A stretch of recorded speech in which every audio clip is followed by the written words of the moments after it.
It has been a long, long road to justice for the victims of Duane Owen. Finally, his appeals have run out and he is set to die by lethal injection tomorrow night. Duane Owen was convicted 3 times and sentenced to death. He killed 14-year-old Karen Slattery as she babysat 2 children in 1984, and 2 months later killed 38-year-old Georgiana Warden while her daughter slept nearby. Now the victims' family members know Owen is going to pay for his crimes. Owen confessed to breaking into the house where Karen was babysitting, watching her braid the children's hair, and then when they were in bed, stabbing her 18 times and then raping her. A fingerprint tied him to Georgiana Warden's murder. Again, a break-in, a brutal beating with a hammer, and then rape. Her 2 small daughters were asleep in the next room and found their mother's body in the morning. Owen used an insanity defense in that 1999 trial. He says he wanted to be a woman and thought killing a woman would bring her soul into his. A team of doctors have said he is able to understand what he did and why, and should not escape the death penalty that has hung over him for almost 40 years and will likely come to pass tomorrow night, although his attorneys have filed a motion to stay the execution with the U.S. Supreme Court. I will have reports from Stark tomorrow night. Terry Parker, WPBF 25 News. After 39 long years on death row on June 15, 2023, at 6:14 p.m., one of Florida's longest-serving death row inmates, Duane Eugene Owen, was executed by lethal injection. The most haunting aspect was not just his crimes, but his absolute silence before death. No request for a last meal. No final words. That silence concealed a horrifying past from 1984, when Owen, then just 23 years old, spread a reign of terror across Palm Beach County. He brutally murdered 2 women in the span of 2 months, turning a community into a place of fear where mothers dared not let their children out of the house after sunset. What did Owen eat for his last meal, and what were his final words before facing his death? Stay with us until the end of this video. Due to the serious nature of the case, viewer discretion is advised. All descriptions are based on facts and presented with care. The killer from all those years ago took the secrets of his criminal motives to the grave, leaving behind a permanent question mark that will never be answered. The story begins on a March night in 1984 in Delray Beach, Florida. Karen Slattery, a 14-year-old girl, was babysitting for a local family. The 2 children were fast asleep in their rooms when Duane Owen, 23, broke into the house. What happened next would leave a permanent scar on the community. Karen was stabbed to death and sexually assaulted while the 2 children she was caring for slept on, completely unaware of the tragedy unfolding just a few feet away. Owen coolly left the scene, leaving behind a shattered family and a terrified community. 2 months later, on May 29th, the tragedy replayed. Georgiana Warden, a 38-year-old mother of 2, was sleeping in her Boca Raton home when she was attacked with a hammer and sexually assaulted by Owen. One of her children discovered their mother's body the next morning while getting ready for school, an image that would haunt the child for life. Karen Slattery, born in 1970, grew up in a middle-class family in Delray Beach. The 14-year-old was known as a diligent student who regularly earned A's and dreamed of becoming a teacher. Karen often babysat to earn extra pocket money, a fateful decision that put her in Owen's sights. Meanwhile, also in Florida, Duane Eugene Owen, born in 1961, grew up in a troubled family. Owen's childhood was marked by instability and the first signs of psychological issues. While Karen was learning to care for children, Owen was developing his first violent tendencies. The victim, Georgiana Warden's story, was entirely different. She was a 38-year-old single mother who worked hard to support her 2 children.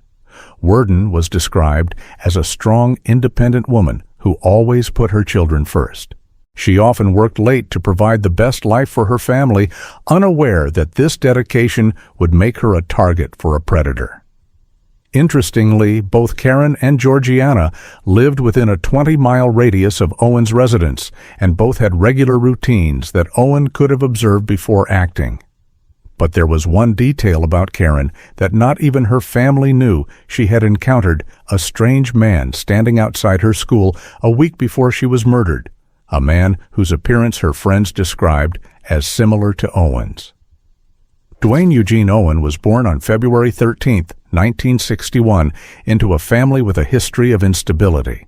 His childhood was characterized by a lack of affection and the early emergence of behavioral disorders. Psychological records show that Owen exhibited signs of gender identity disorder from a young age, a point his defense attorneys would later use. In his teens, Owen began committing petty crimes, shoplifting, fighting, and most importantly, showing violence towards animals. This is one of the 3 classic warning signs of a potential serial killer, along with bedwetting and arson. According to criminal psychologist Dr. Helen Morrison, individuals like Owen often go through a learning process of violence in stages. The first stage typically begins with violence against weaker subjects, then escalates to sexual violence, and finally murder. Pattern analysis shows Owen had a clear modus operandi. He chose female victims in a home environment when they were at their most vulnerable. The fact that both attacks occurred near Owen's 23rd birthday was no coincidence. Experts suggest this could have been a psychological trigger related to the pressures of age and the transition to adulthood. Owen perfectly fit the profile of an organized killer. He carefully chose vulnerable victims and was able to escape the scene without initially leaving much evidence. On the night of March 24, 1984, from Karen Slattery's perspective, it was just another normal night of babysitting. The 14-year-old had finished her homework, fed the 2 children dinner, and put them to bed. Around 10 p.m., Karen was watching TV in the living room when she heard a strange noise from the back of the house. She thought it might be the wind or the family cat, completely unaware that Owen was prying open a bathroom window. From Owen's perspective, this was the culmination of days of observation. He knew the family's schedule, knew when the victim's parents worked, and had already targeted Karen. Owen later confessed that he had visited the house 3 times before to observe, waiting for the perfect opportunity. That night, seeing that only Karen and 2 sleeping children were home, Owen decided to act. For the neighbors, it was a quiet night, like any other. Mrs. Jennifer Walsh, who lived next door, later recounted hearing a small scream around 10:30 p.m., but thought it was just the TV. Mr. Robert Martinez across the street said he noticed the lights in the house went out unusually early, but thought nothing of it. For the Slattery family, it was the worst night of their lives. When Karen's parents returned home at 11:30 p.m. and discovered the horrific scene, their world collapsed. The mother, Mrs. Linda Slattery, described the feeling as her heart being torn to pieces upon seeing her daughter. 2 months later, the tragedy repeated with Georgiana Worden. On the night of May 29th, Worden was sleeping in her home when Owen broke in. Unlike Karen's case this time, Owen used a hammer as his primary weapon. Worden showed signs of a fierce struggle, with defensive wounds on her hands and arms, indicating she fought for her life. The investigation into Karen Slattery's murder began that very night. Delray Beach police secured the scene and began collecting evidence. Lead investigator Detective Michael Rodriguez immediately recognized this was not a typical burglary. Nothing was missing from the house, and the manner of the attack clearly indicated a sexual motive. Forensic technology in 1984 was limited compared to today. DNA fingerprinting had just been developed and was not yet in widespread use. Instead, investigators had to rely on traditional physical evidence, fingerprints, blood samples, fabric fibers, and witness testimony. At Karen's crime scene, they found a footprint in the garden and a fabric fiber from Owen's shirt caught on the window. ABO blood typing was still a primary tool for identifying suspects. A blood sample found at the scene belonged to type B, which only 11% of the population has, significantly narrowing the suspect pool. The fingerprint from the window proved Owen was at the scene. The blood sample confirmed he was injured during the attack. The fabric fiber provided a physical link, and most importantly, a witness had seen Owen near the area on the night of the crime. The Georgiana Worden case was investigated in parallel, but initially no one thought the 2 cases were related. It was only when Owen was arrested for burglary and items from Worden's home were found in his car that police began to piece together the puzzle. What investigators didn't know was that Owen had actually attacked 2 other women in the same area who had survived but had not reported the attacks to the police out of fear and trauma. In reality, there was no manhunt for Owen. He was arrested unexpectedly on May 30, 1984, just 1 day after killing Georgiana Worden. Owen was arrested on charges of stealing items from a local store completely unrelated to the murders. The arrest occurred while Owen was trying to sell a stolen radio. Officer David Kim, who was patrolling the area, noticed Owen's suspicious behavior as he was dealing with a buyer in a parking lot. When Officer Kim approached to investigate, Owen tried to flee, but was immediately apprehended. During a search of Owen's car, police discovered not only the stolen radio, but also several personal items belonging to Georgiana Worden, including her wedding ring and wallet. This was the critical turning point in the case. Owen had been living like a normal person since Karen Slattery's murder. He had no intention of fleeing or hiding his identity. Instead, Owen continued his daily life as if nothing had happened, demonstrating the coldness and lack of emotion characteristic of organized killers. When initially questioned about the theft, Owen was cooperative and calm. However, when investigators began asking about Worden's belongings, his demeanor changed dramatically. Detective Rodriguez described Owen at that moment as like a completely different person, cold, calculating, and without a shred of remorse. Owen had narrowly avoided capture 3 times before first he was seen by a witness near Karen's house 3 days before the crime, but the person didn't call the police. Second, Owen was stopped by police for a routine check 2 weeks after Karen's murder, but there was no warrant. Third, a neighbor of Worden's had seen Owen observing the house a week before the crime, but thought he was just a repairman. Duane Owen's prosecution was split into 2 separate trials, one for the murder of Karen Slattery and one for the murder of Georgiana Worden. This was a strategic decision by the prosecution to ensure that if one case failed, they still had a chance to convict Owen in the other. The first trial for the Karen Slattery case took place in November 1985. The prosecution, led by DA Patricia Williams, built a strong case based on physical evidence and Owen's confession. Their strategy focused on proving that Owen had planned the crime in advance and executed it with brutality. In death penalty cases, the jury must undergo a process of death qualification. They must confirm they can consider both the death penalty and life imprisonment. This often results in a jury that tends to be more prosecution-oriented. The defense team, led by public defender James Patterson, chose an insanity defense arguing that Owen could not be held criminally responsible due to his mental health issues. They presented evidence of Owen's schizophrenia and gender identity disorder, arguing he did not understand the consequences of his actions.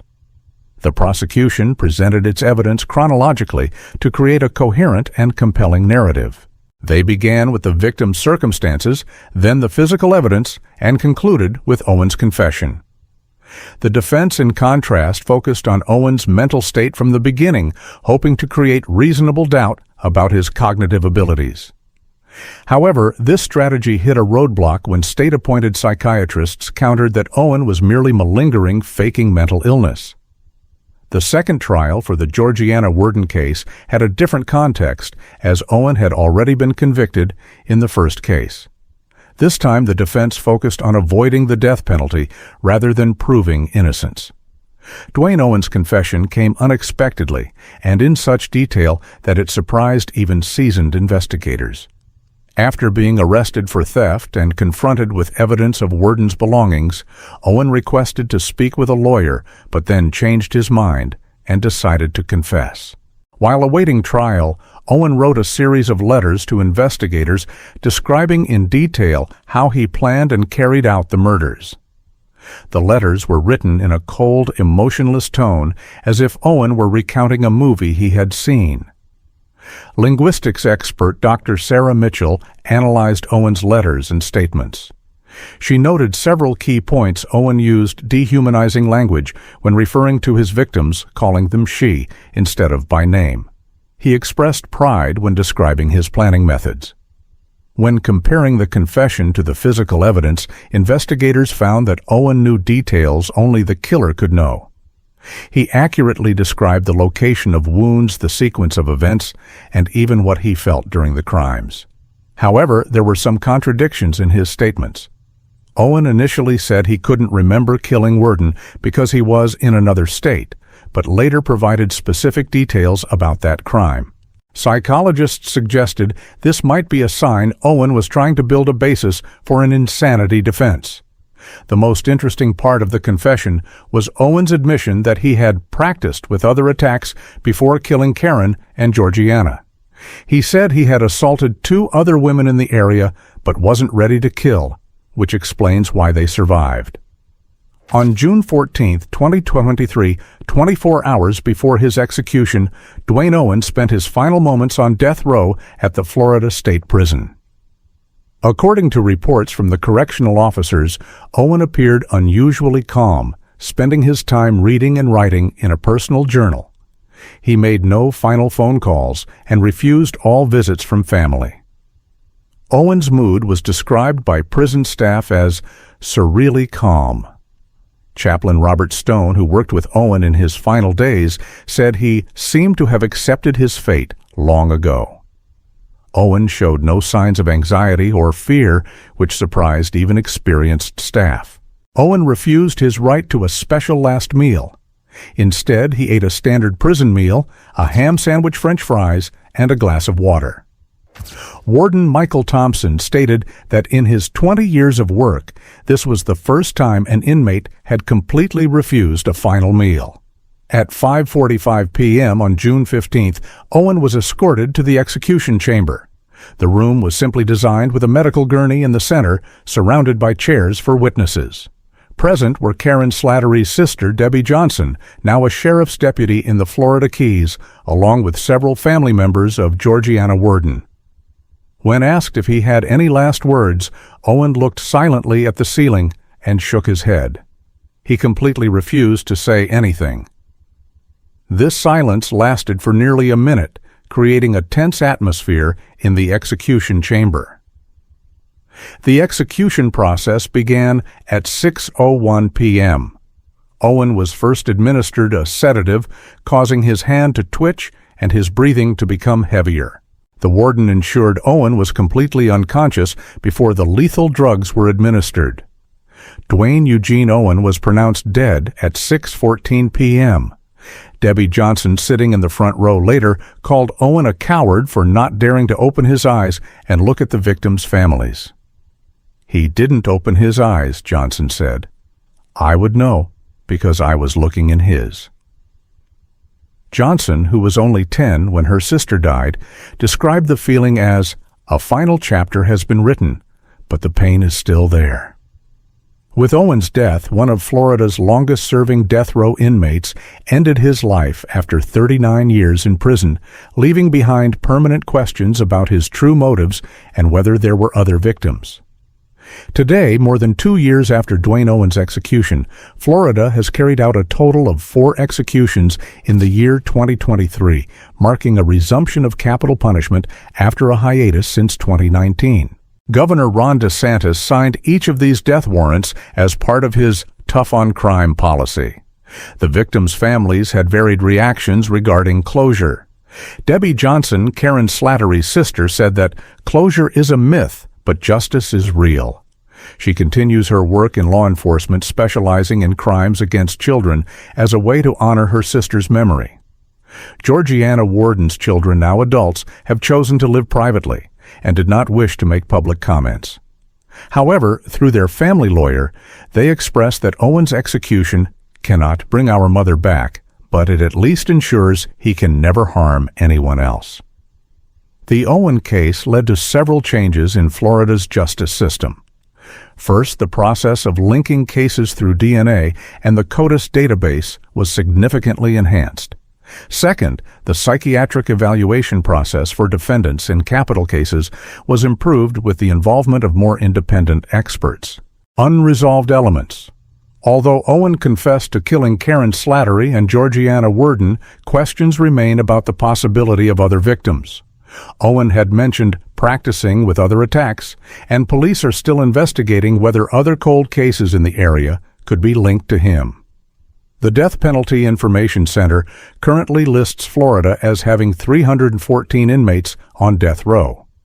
Owen was the 13th person executed in the United States in 2023, amidst a fervent national debate on the effectiveness and morality of capital punishment. Community impact. The Delray Beach and Boca Raton areas took years to recover from these crimes. Many families changed their daily habits, especially regarding hiring babysitters and home security measures. Community safety education programs were strengthened and remain in place to this day. If you have information about any unsolved cases in the Palm Beach area from the early 1980s, police still encourage you to contact the tip line at 1-800-TIPS. Though Owen is dead, clarifying the remaining mysteries is still important to bring peace of mind to the community and other families who may have been affected. The story of Duane Eugene Owen does not end with complete closure, but with a reminder of the importance of vigilance, empathy for victims, and an unwavering commitment to protecting the vulnerable in our society.